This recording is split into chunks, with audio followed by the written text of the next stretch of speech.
Baba sesicela ukuthi sihlabele i-national anthem. National anthem.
Siyabonga. Asilaleni phansi. Ngathesi sesicela umama uAlice Dube ukuthi azosinika umthandazo.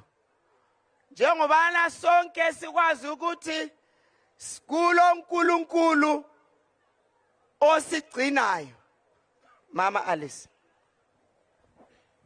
Asikhothamseni amakhanda sikhulumeni lenkosi ngalikuseni. Baba wethu osezulwini ngegama lika Jesu. Siyakubonga Nkosi yamakhosi njengeMathabele North Province. Ngomusa osifumanele wona baba ukubana sibe lobukhokheli sibe lo president wethu welizwe leZimbabwe onguwe wamkhethayo Nkosi onguwe njalo osumkhethile ukuthi uyozolibusela ilizwe leZimbabwe. Siyabonga Nkosi. Sasicela ngathi ungasilwela umlwele kanye naye lobukhokheli bonke ezitheni ngoba wena uJehova sibawo wethu osinqobela ngazo zonke izikhathi. Ekupheleleni kwakho konke baba iMartin North sifana lo Davida wathi uyikho konke kwenhliziyo yakho bayehlale kulandela nje ekudumisa kuwo sonke isikhathi njengeZimbabwe yonke sicela ukufana ngo Davida baba sikunikeza udumo sithi lukufanele Nkosi yamakhosi lukufanele silo sako Israeli lukufanele ngwenyama yomdeni wolovunguza kunyikinyeka umhlaba. Siyabonga ngokunqotshiswa ngegama lika Jesu. Amen. Siyabonga mama ngomthandazo omuhle. Ngiyalicela ukuthi asihlale nini phansi. Asihlale nini phansi ngiyalicela zihlobo zami. Siyahlala phansi sizithulele.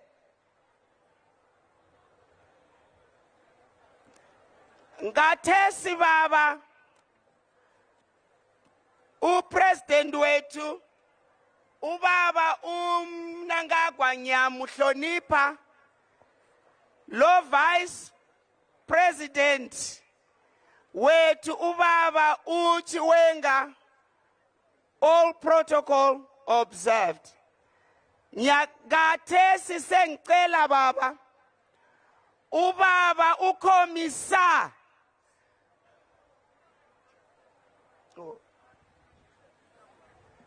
njengobana sisazi ukuthi umuzi wonke ulomnikazi wawo.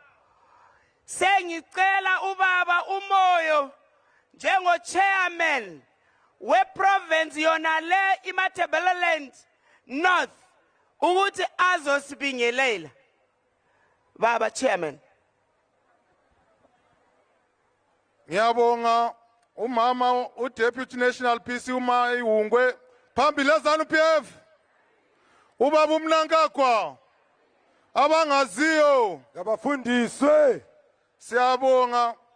Ngithanda ukwemukela upresident wethu ngimhlonipha kakhulu baba uEmmerson Dambudzo Mnangagwa osephakathi kwethu asimtshayeleni izandla bakithi. Siyamemukela uhamba lo deputy vice president ubaba uChiwenga simtshayeleni izandla. Ngihloniphe lo national commissar uhamba labadala la simtshayeleni izandla ubaba uRugeje. Ama politburo members wonke phakathi kwethu, ama central committee members wonke, lama MPs, ama candidates ethu, ama MPs, ama councillors, lani lonke izinduna zethu ngizibonile ziphakathi kwethu. Sithanda ukwemukela ubaba upresident wethu ubaba uEmmerson Dambudzo Mnangagwa njengoba esithanda kangaka eMarty North. Lokho eqalisileyo lonyaka sebuye lokho okubuya namuhla sebuye kathathu eMarty North asimtshayeleni izandla. Siyambonga kakhulu baba ngoba kabuyi kuphela ubuye siphathele development eMatabeleland North Province. Siyakubonga baba, siyakudumisa lisenzela khona njengeprovince. Sithi lihlale linjalo baba Mnangagwa. Khathesi sengizanika unational PC wethu ubaba uRugeje ukuze ezo introduce ubukhokhelo obuphambi kwethu. Baba Rugeje.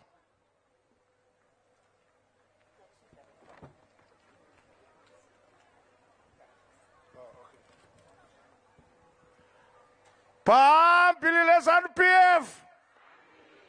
Phambili lokubambana. Phambili lokubathana. Phambili leZANU-PF. Amandla. Amandla. Idiphe. Idiphe. Phasi nemantu. Yalibingelela lonke. Your Excellency, the President of the Republic of Zimbabwe, President of ZANU-PF and First Secretary of our party, Comrade Emmerson Mnangagwa, ndinocherechedzawo kuva pakati kwedu mutevedzeri wavo Vice President venyika yedu vari zvakare Vice President kumusangano, vari Second Secretary kumusangano wedu weZANU-PF, General Retired Dr. Constantino Gouveia Dominic Nyikadzino Chiwenga vari pakati pedu, utungamiri hwese huri pano ndinokucherechedzai. Ini ndinonzwa kufara ndiri kuno kuMatabeleland North. Ndasimbuka kuti ndiite basa doko doko. Basa randasumukira nderokuti ndikuzivisei mese muri pano kuti vaperekedza president vedu kuchiitiko chanhasi ndivanani. Tine utungamiri hwakawanda hwauya pano. Handingakwanisi kuti ndivadome nemazita avo nokuti vakawanda zvikuru, asi pane utungamiri hwehurumende huri pano, pane utungamiri hwemusangano kubva pasero zvichikwira kusvika kuprovince. Tine nhengo dzeNational Consultative Assembly, Your Excellency, dziri pano nenhengo dzeCentral Committee. Province maiona yakatungamirirwa naiwo chairman wedu Comrade Richard Moyo vari pano. Tinokuchingamidzai mese.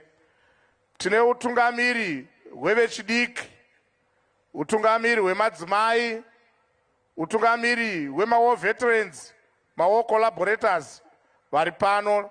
Tinokugamuchirai tichikucherechedzai nokukutendai nokuva kwenyu pakati pedu. Zvakare, Your Excellency, manzwa kuti tine madzimambo pano vachengeti vevhu vauya neuwandu hwavo vese vemuno Matabeleland North, asi ndoda kuti ndikuzivisei Your Excellency kuti vhuru ratakatsika rino muchengeti waro ndimambo Mabhikwa tinavo pano. Ndobva ipapo Your Excellency ndoda kuti ndizivise zvekare kuti tine makurukota ehurumende vari pano. Tine mutevedzeri waminista weagriculture kune avo vanga vari kuJocholo mbavaona pachirongwa chachiriko chekugova kwemombe. Comrade Marapira, deputy minister, vakamirira minista wavo vari pano. Your Excellency, tine nhengo dzepolitburo dziri pano dzakuperekedzai. Ndoda kucherechedzawo kutanga mutevedzeri wangu vanova ivo mai Hungwe vanga vakabata chitanda chino ichi, ndiwo master of ceremony vedu, ndiwo deputy national political commissar. Tine dzimwe zvenhengo dziri pakati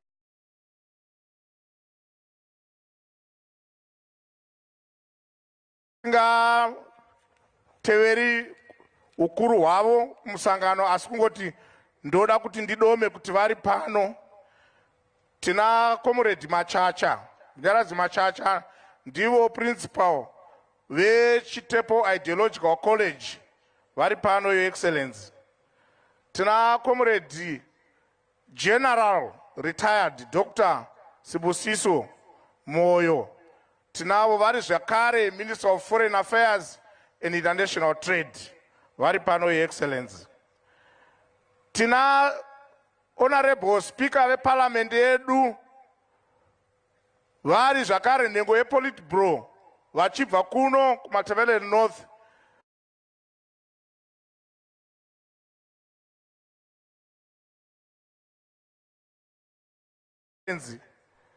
MuPolitburo tina Comrade Nyoni vanova ndivo Secretary for Business Development and Liaison vari pano. Tina Comrade Matema, imember yePolitburo vari Secretary for Land Reform and Resettlement, asi muno muprovince Your Excellency ndiwo mumiriri wenyu, ndiwo Minister of State for Provincial Affairs. Tinavo zvakare pano.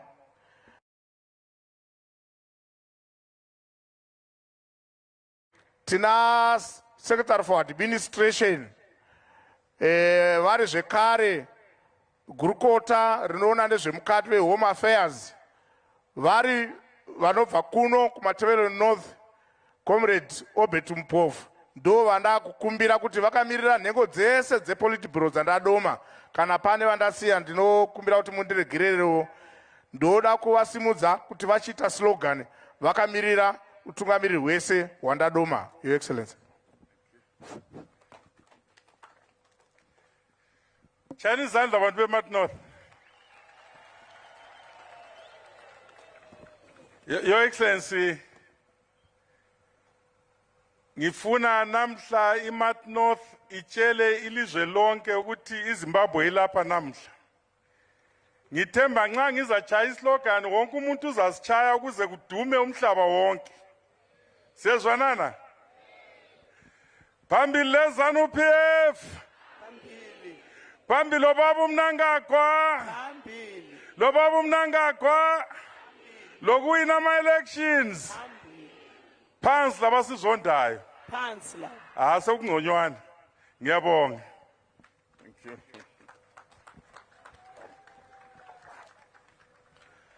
Your Excellency, nditendere mberi nechirongwa chedu chanhasi. Patava pano ndinozvininipisa ndichikuudzai kuti vandava kusimudza ndichazovakumbira kana ndataura nezvavo kuti vazondinunura vatore chitanda chino vazotitaurira kuti muenzi wedu mukuru ndiani rungano rwavo rwakamira sei, history yavo yakamira sei.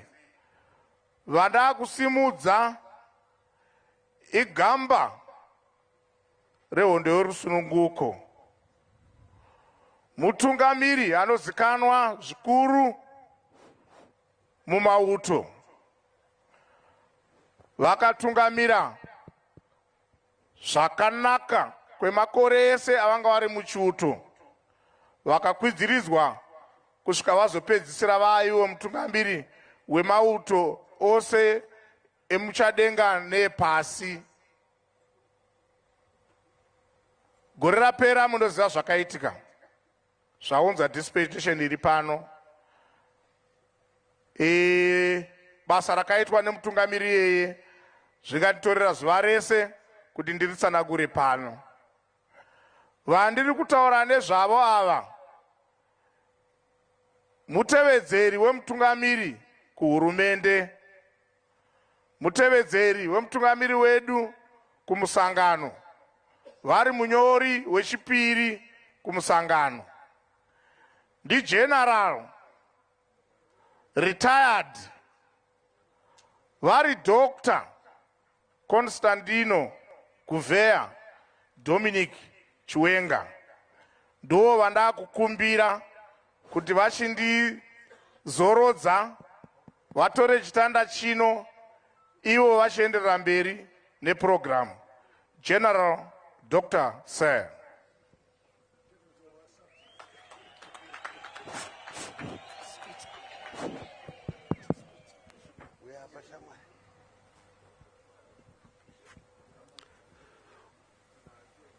Phambili ngeZANU-PF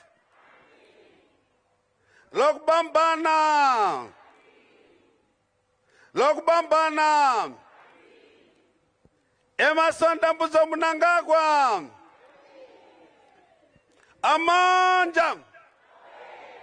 amandla ilizwe pamberi nekuwina ama-elections pasi nemhandu pamusoro iyi Comrade President, pamusoro iyi Secretary vedu Administration Comrade Obed Mpofu, Speaker of the House of Assembly Advocate Jacob Ndenda, and Minister of Matabele North Province Comrade Cain Matema, na Chairman wedu anova ndiwo mkuru watikoka vakoka muyeni wenyu mkuru Comrade Richard Moyo. Ndasimuka pano kuti ndikuzivisei avo vachazosumudza vauya kuno kuzotaura nemunhasi. Takatarisana nezuva riri kuteera mumavhiki matingangotiko zvino ava mavhiki maviri nechidimbu ari kuuya. Ubaba utusesukumile ubaba uVice President Chiwenga ehlonipha kakhulu President wethu ubaba uEmmerson Dambudzo Mnangagwa, ehlonipha ubaba uMpofu Secretary for Admin, ehlonipha ubaba uJacob Mdenda ilunga lePolitburo njalo enguSpeaker, ehlonipha uMinister of State ubaba uMathema. So utusesukume lapha ukutela itshele eliyazise ngomuntu osemsukumisa kathesi kuhambelana lokhetho olulandelayo kuzayenzakala kumaviki amabili lehafu alandelayo. Takunzirai kuno Matabele North avo vanova ndivo munyori wedu wekutanga First Secretary. Silibisele Matabeleland North namhlanje onguye umongameli wethu njalo enguye unobhala wakuqala webandla elibusayo iZANU-PF. President weZANU-PF na President weRepublic of Zimbabwe. Upresident webandla lethu iZANU-PF lo president welizwe lonke leZimbabwe. Ndivo vanezenge vari president zvakare musi wa 31 mapedza kuvhota musi wa 30.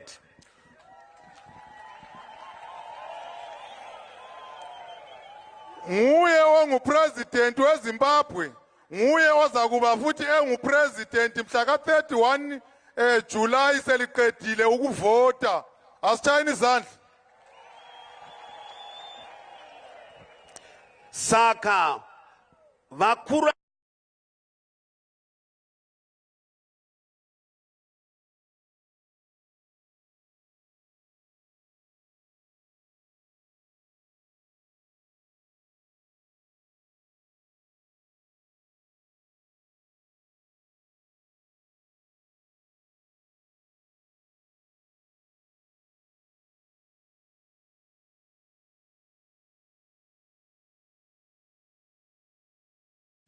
ine zvekuita nechitsuwa chino nenyika ino nekuti vabereki vavo vainyatsonzwisisa kuipa kwakanga kwakaita avo vakanga vapinda muno muna 1890.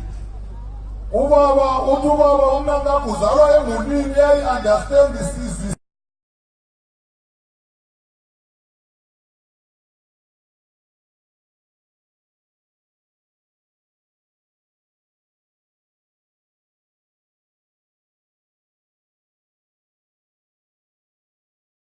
ko kuzvishavani kwamapanzure uko kwakabatana neFerabos.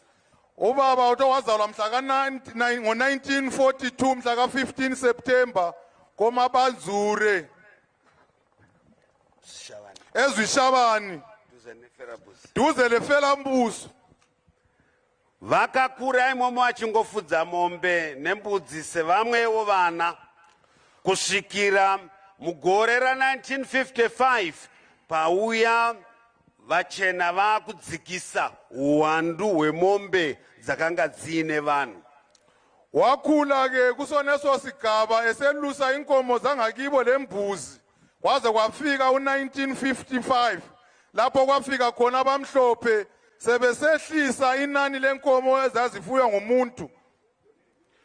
Apo mombe dzakudimburwa taiti nhimuramuswe yakanga ichiitwa ipapo kunzi munhu asiwe nemombe 5 kana nemombe 3. Saka paiwe namai vakanga vakura chembere ikanzi ngaisara nemombe 3. Zvikarwadza baba wavo vakaenda vakanobvikurura vhiri reRand Rover yakanga ina Land Development Officer ndokuriviga mugomo ndokunyarara vachiona kuti achaita sei. Bathi khonapho sekwenzakele kusebengenile abelungu ngo-1955 babesithi umuntu wazi bekuthola lenkomo ezingaki bathi sala lezi ngu5 kumbe usale lezi 3 akukhetheleki ukuthi umkhulu okunganani kodwa babezithatha bezibophela kuma-Land Rover yabo. Lapho kwaqalisa khona ubaba kamongameli wathi sezibotshelwe inkomo lezo wazithukunula ku-Land Rover leya sihamba inkomo zabo waqansa waphezu kwentaba. Murungu adzoka akati vhiri remotikari yangu raenda kupi?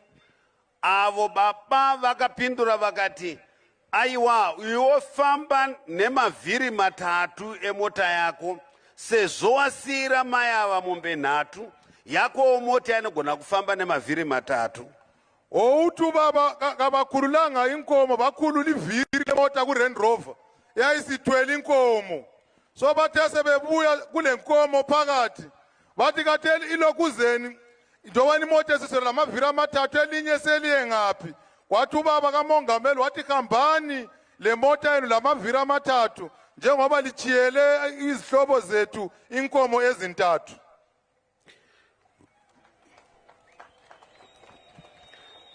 Vadaro varungu vakava nekushatirwa. Baba Mnangagwa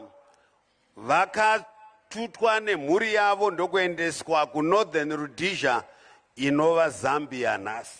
Bathe sebezondile ababhunulana ukuthi imoto yabo sithethwe iviri. Isikhathi bethwalwa ubaba umongameli lembuli yangibo obabakhe lo mamakhe babalahlela elizweni okuthiwa iNorthern Rhodesia eZambia.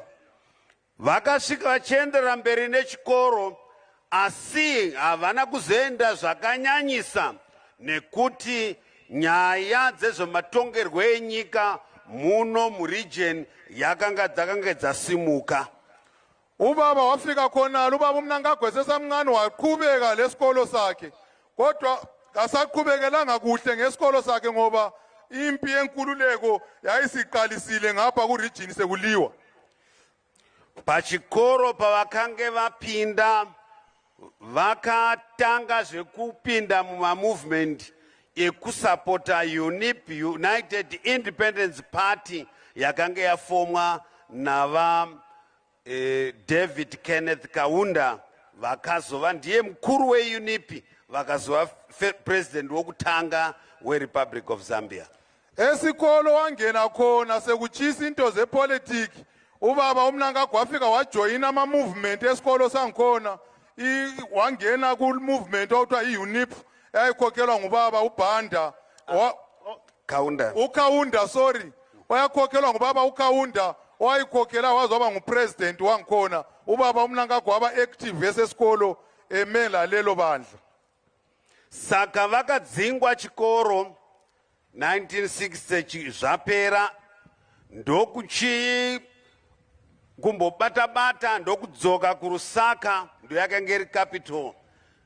Vaimomo ndokujoina ndokupinda muyouth league yeUNIP pakapedzisirwa vaitwa secretary general weyouth muRusaka province muna 1961.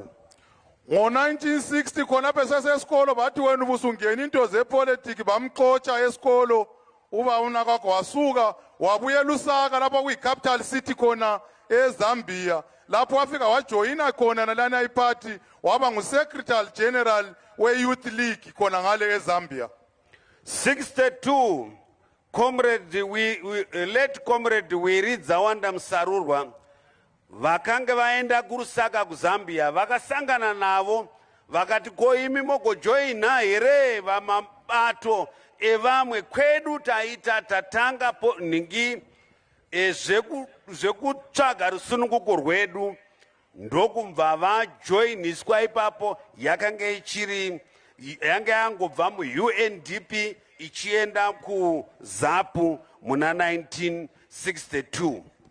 Ngo-1962 yikho lapho wahlangana khona le comrade uMrusarura wamtshela wathi kathi susiyavuselela ilokuzeni sujoyina amaphathi kwamanye amazwe ngithi ngale sekuliwa buya uzojoyina istruggle uzosebenzela ekhaya. Yikho lapho wabuya khona ngo-1962 esezojoyina iZAPU. Vakabva ipapo vachienda kuTanganyika yava United Republic of Tanzania. Vakasvika kuita kamba yekutanga yeZAPU paMbeya vainava James Chikerema, Dumiso Dabengwa na comrade Leti Muchachi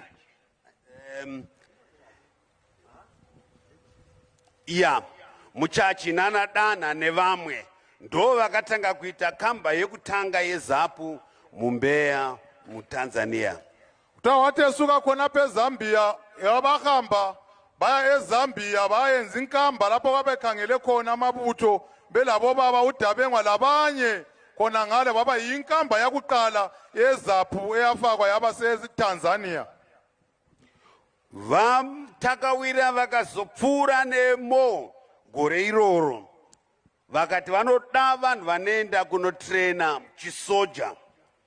Vakaonekwa vachitorwa ipapo nevamwe vaikwana kuita 9 kuti vaite 10 ndokuenda kuDar es Salaam. Ngaona lawo mnyaka kwahle kwathiwa sekufuneka abaza kuyatrena eDar es Salaam so bathathwa bengu-10 labanye bakhe abangu-9 ubaba uMnangagwa engu-10 bayatrainwa khonale eDar es Salaam.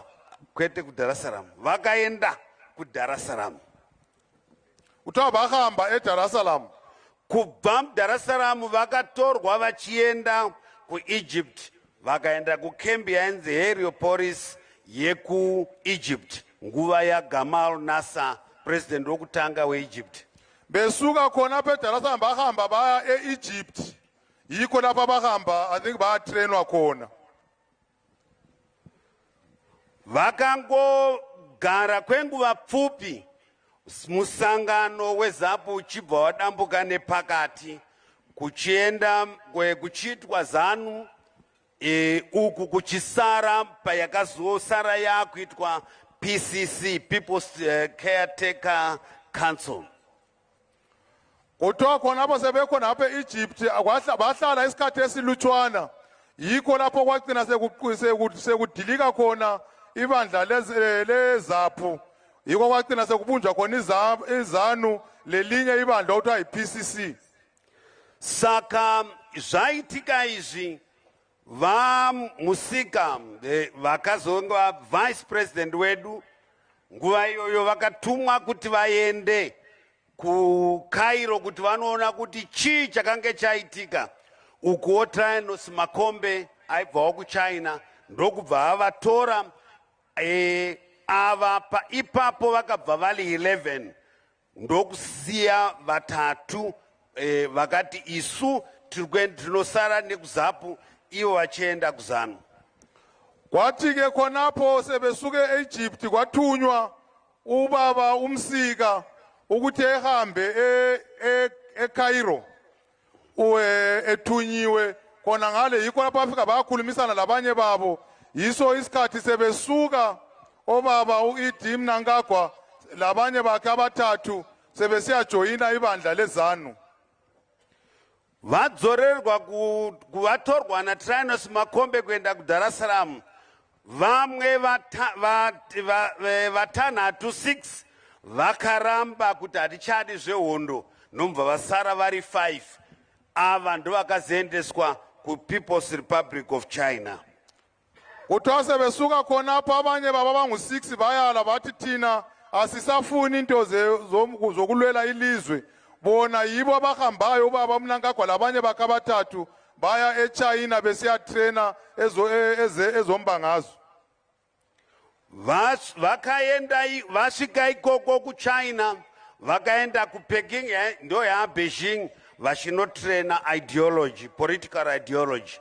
Ndokuenda kuna King now vanofamba ndio yaNajing vakuenda kunotraina zveinfantry vachizotraina zvekudhutsa zveengineering. Kuthiwa khona sebesuka eChina bahamba bafundela eze-ideology ukuthi ufundele ukuthi ezombangazwe kumi njani khona leChina. Vakange ipapo vaine macomrades atichataura havachipo, comrade Shirihuru, comrade Fibion Shoniwa, comrade Lawrence Mudavanu na comrade Jameson Mudavanu na comrade Lawrence Sose. Uthi khona phese China wayelamanye amacomrade abangu-5 yena engu-6 yibo labade baqamba ubaba ngamabizo abo watraina labo eChina. Vadzoka kuChina vakadzoka kuDar es Salaam futi pakange pasina vakachienda ikumusha kwakanga kuchiiswa musangano wekutanga weZANU muna 1964. Sebeqedile khona le baphenduka baye eDar es Salaam kwathi besuka lapho kwase kuthiwa bebuyele ekhaya lapho kwase kuqaliswa khona ibandla leZANU. Vauya 64 ndo pakaitwa musangano kuGweru muna May. Ndavaningi story aitwa mukuru weZANU akachiva deploya zvino ndiye akanga commander in chief vachiendeswa kumasvingo yanguva yainzi Fort Victoria nekumberengwa nekumacheke kunzi ndo kwamunonoshanda vari vaviri ivo nemukomana ainzi Matthew Malowa. wathi sebephendukile khona kwahamba kwenza umhlangano omkhulu ngo-1964 eGweru eMidlands lapho bafika kwakhethwa khona think yayicongress okwakhethwa khona umkhokheli onguDabaningi Sithole. uDabaningi Sithole nguye wayesebadeploya kwamaswingo lakwamanye amatowns ukuthi besebenzela khonale. Khonapho ubaba uMnangagwa wayezi lomunye ucomrade sebengu-2. Vamwe ndokuendeswa kwaMutare ivo vari kumasvingo vakazodhusa chitima ndo chakazoita kuti vasungwe pavo pavakanga vodzoka muHarare vachida kuti vabvunze kuti tadhura chitima ko rumwe rwendo ndorwupizve. Kuti abanye babe deploy eMutare bona besebenzela emaswingo besikhona ngale maswingo yikho lapha bakwanisa khona ukudubula isquare ilokhu zeni isitimela sabelungu. So bathe sebeqedile babatshela ubukhokheli zabo ukuthi hayi isitimela sasesisichayile enye imishini lapho singakhona yikuyini ekunye singakwenza. Vabatwa vakaiswa mujeri vakatochwa zvikuru kwenguva yakareba zvekuti havachanzwa imwe nzeve yavo yakabva yangokuvarira ipapo. Besuka lapha belungu bababopha babatochwa kumangalisayo ukuthi babahlukumeza kakhulu ukuthi enye indlebe yakhe lakathesa ubaba uMnangagwa kayizwa kuhle ngenxa yokuhlukumezwa ngalabo balungu. Vakatongerwa rufu asi vakapona nepaburi retsono nekuti makore avo akanga astasvika panguva iyoyo yainzi majority age yaiwe 21 years. Saka vakanga vasati vasvika ndo pavakapona kuti vasadamburwe musoro. Utese bochiwe ubaba uMnangagwa lomunye wakhe wahamba bahanjiswe court lapho wagwetshelwa khona ugodo. Ubuhle babangikhona uNkulunkulu wangenela ngoba ubaba uMnangagwa waphuma ngesikhala seNariti lapho kwakuthiwa ngaleso sikhathi umntwana wayevunyelwa ukugwetsha ngole 21 years esiya phezulu yena wayengakakwanisi i21 years. Ipapo ndopanotanga rwendo rwavo zviri pachena kuti Mwari aive nebasa navo. Khonapho ke yikho kwaqala khona umsebenzi ukuthi uNkulunkulu wayekhona omgcinele khona kulomsebenzi uNkulunkulu ofuna ukumnika wona. Vakauya vakapika jeri kuGrey prisons mukubulawayo nekuKhami prison. Wapika ijele lakhe kuGrey laseKhami prison eMlondolozi. Vakazoendeswa kuHarare vakuenda kuSalisbury Central. Wesuka lapho wahanjiswa ejele yaseHarare ekuthiwa iSalisbury Central. 73 pakatanga nyaya dzedhitandi pachida kumiswa hondo naHenry Kissinger. Vakaburiswa mujeri ndo pavakaendeswa vachinodzorerwa kuZambia through Victoria Falls. Sekuqalisa ngabo 1973 izimpi seziqalisa wakhutshwa ejele wahanjiswa futhi wabuyela eZambia. Vari ikoko vakagara navachitepo na commander wezanra late General Josiah Magama Tongogara. Khona leseZambia wahlala lo Chitepo lo Josiah Tongogara. Ipapo vari ikoko ndo pakafa vachitepo. Ekhona leZambia iko lapho kwafela okwagcina sekusifa khona uChitepo.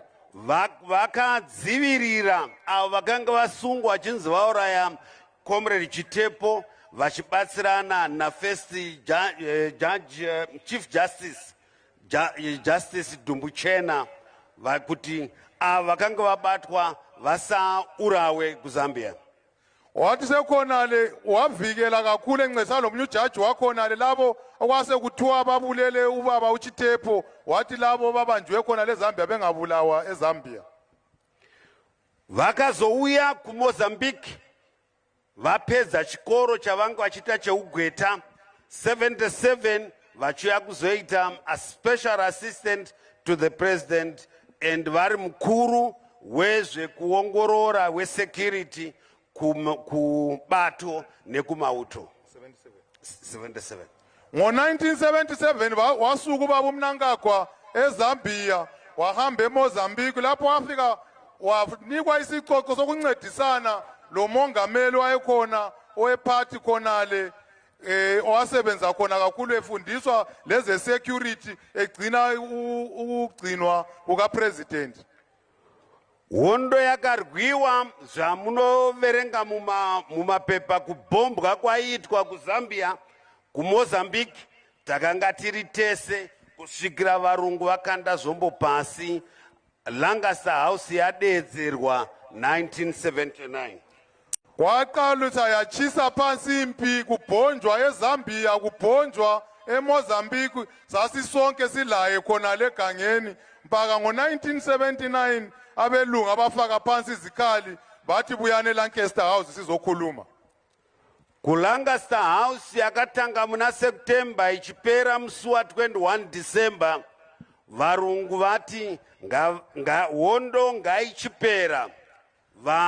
Macomrades vose Zanla Zipra vakauya vachienda muma-assemble points. Impi ukukhulumisana kwaqalisa ngoSeptember kwaphela ngoNovember khona leLancaster House. Lapho kwagcina sekuvunyelwa ukuthi ama-comrade asegangeni awezaphu lama-comrade asegangeni awezanu kayibuye kuzokhulunyiswana kubuye kuma-assembly points. Ndivo vakaitwa kuti vabatanidze mauto. Zanla Zipra Rhodesian Security Force kuti ite the Zimbabwe National Army. Nguye okhumisana umlo ukuthi abantu bekhumisana umlota iarmy yabelungu le army yezanu le army yezaphu ukuthi kuyenzwe iNational Army iZimbabwe National Army. Vakazopuwa zvigaro zvakawanda muhurumende cheNational Security Minister of Justice, Legal and Parliamentary Affairs, Speaker of the House of Assembly, Finance, Foreign Affairs, kusvika kuita Minister of Defense. Wapiwa izicoco eziningi kusukela ngo1980 ilizwe selithethe waba ku-National Security wabuya ku-Justice waze waba ngu-Minister we-Defense kuze kufike namhla lokho esebenzela uhulumende. Tinoziva mushure takanga itatoita unit accord ndajamba ipapo 1987 asi zvese zvapfuura izvo muna 2014 vakazoita Vice President of the Republic of Zimbabwe and Vice President wekuZANU-PF. Bese nyeqile ngo1987 kwahamba ku-unit accord but konke lokhu kwenzakala wathi wazo-appointwa ukuba ngu-Vice President weZimbabwe ngo-2014. Napo ndo pakatanga kumonyoroka zvinhu zvakange zvatanga hazo asi zvakachitanga zvichienda zvichimonyoroka kusvikira muna 2017. Yikho ke lapho kwaqalisa khona izindaba lanxa zazikhona ezinye zazithulisele but 2014 kwaqalisa kwaba yiphansi phezulu up to 2017. Zvaitika izvo zvakaitika imi makasimuka mukarakidzira musi wa 18 November mumaguta nekumaruwa. Party kasumuka ikaita zvayakaita musi wa 19 vachiti kwete izvo hatichazvidi. Ndipo party payakavasarudza kuti vave mutungamiri wenyika. Parliament ikati kana zvisina kuitwa izvi taakutotora mamwe matanho. Ndo zvakazoita kuti musi wa 24 vaitwe the second President of the Republic of Zimbabwe. Ngo-2017 mhla ka-20 November labona kwasekusenzakala abantu la kusukuma lagcwala izitalada libona ukuthi akusahambi kuhle kuhulumende lephathini. Lawo bonke abantu la ngena ezitaradeni iphathi layo yangenela. Yikho lapho kwagcina kubonakala ngoDisemba ubaba uMnangagwa egcotshwa kuhanjwa kuCongress. ICongress yeZANU-PF imkonfirma ukuthi nguye ofuze ebe ngumongameli welizwe.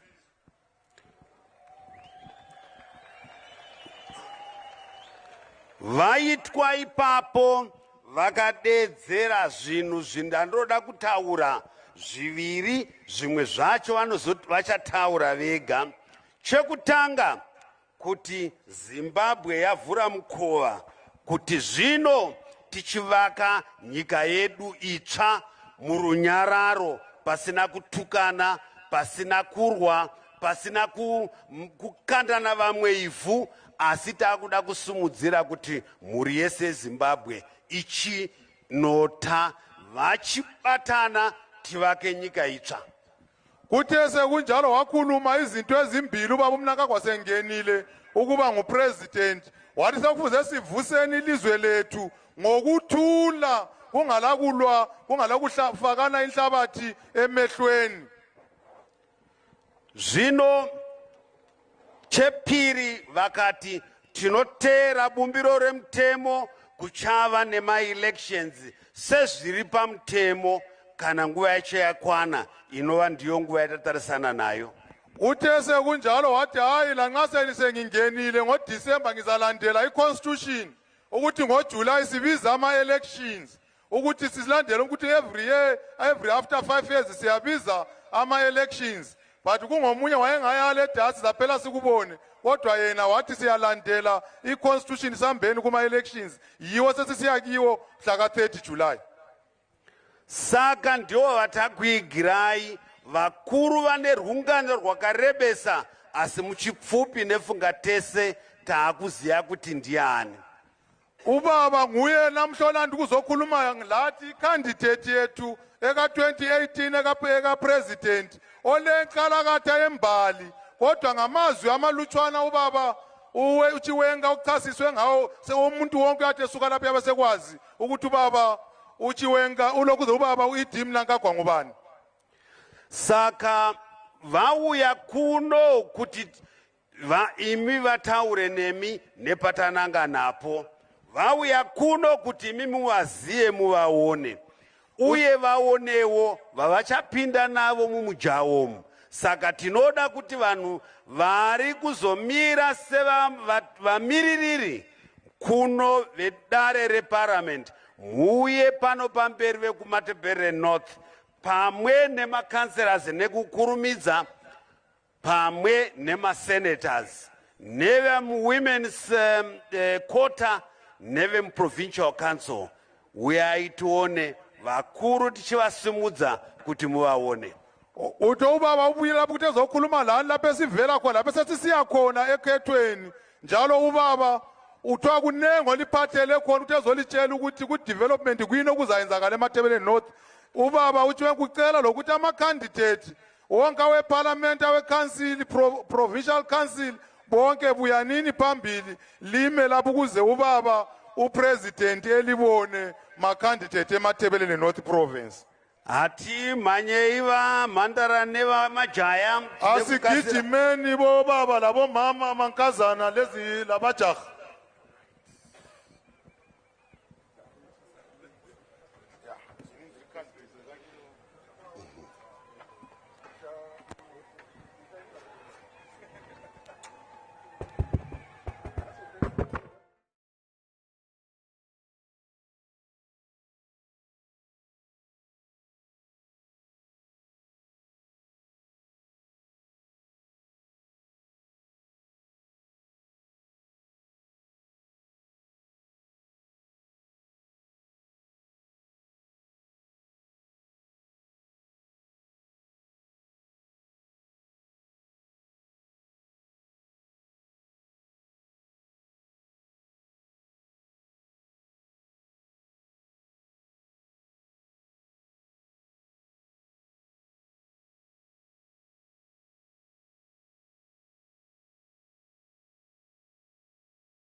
nezanu-pf amandla amandla mavaona pasi nemhando mavaona kava aiwa your excellence your team is just in front of you. Let me now invite His Excellency the President to address you, to attend. Thank you. Take your seats. Okay.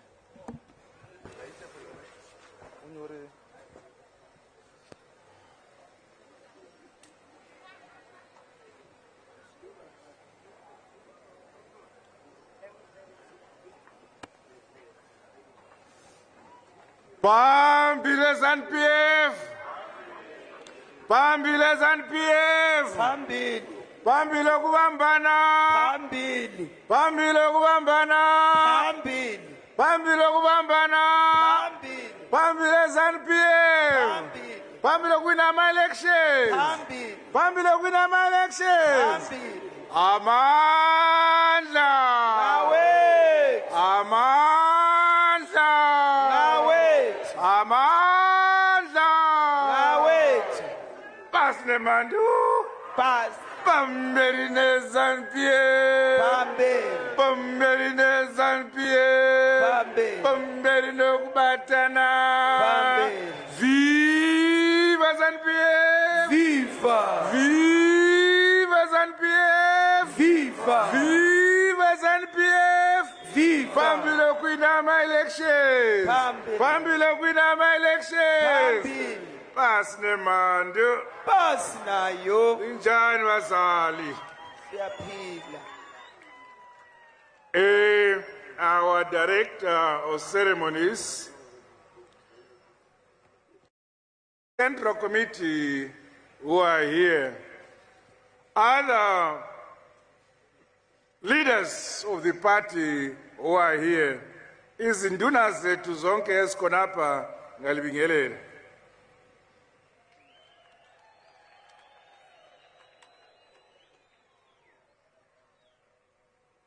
Richard. Ubaba uhlonipha wonke umuntu olapha egasela ku vice president. Hayi sekuphele lokho. Oh uba udayise seqedile. Hayi sephambili. This is a new Zimbabwe, a new era, a new dawn for our country. Le yi-new Zimbabwe, i-new era, i-new dawn yethu yeZimbabwe, iZimbabwe yethu entsha. How has this new dawn come about? Ibuye njani ilizwe leli elitsha eZimbabwe? Manzwa Vice President Vachirondedzera pavasiya pandoda kuti mubatisise ndakati ndaita border jumper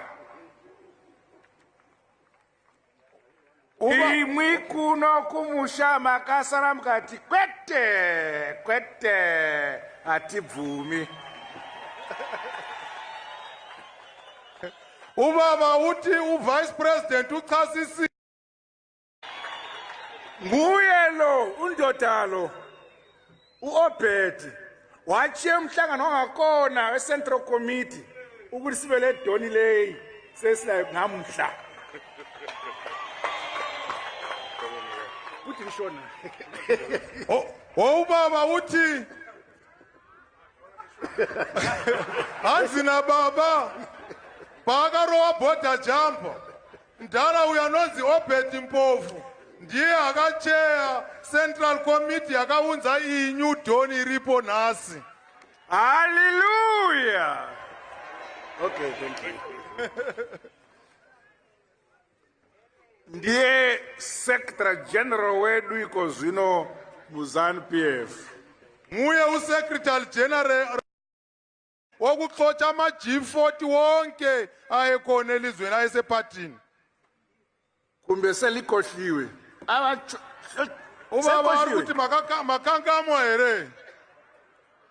vakadzingwa 1 Johnson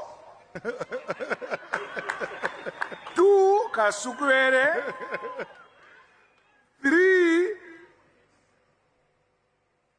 Grace 4 Mpoko